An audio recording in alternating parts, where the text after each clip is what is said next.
trong ni Puju bab jing dwai trong ni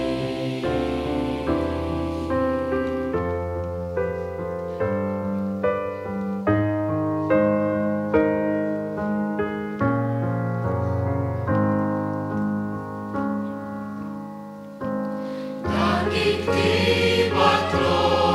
trong ni Iyan reka kamban tre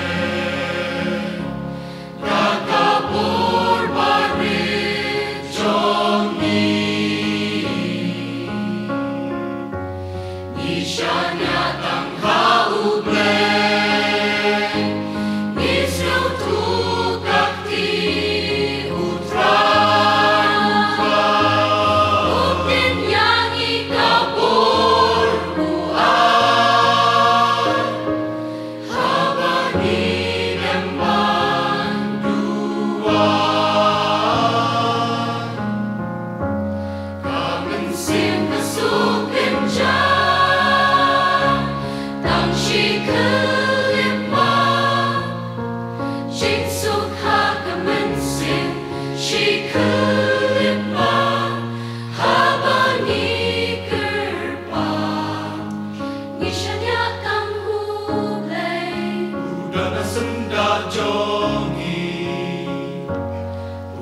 Bab jing dwai trong ni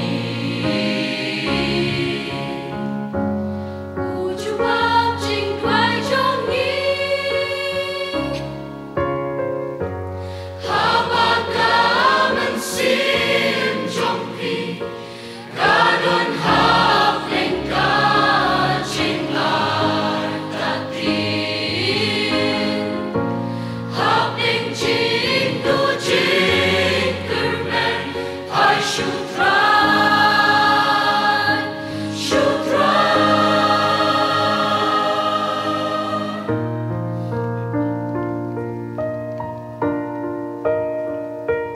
Tang shi kulima, jing sukha kamensim, shi kulima, haba ni kerpa, nishanya tang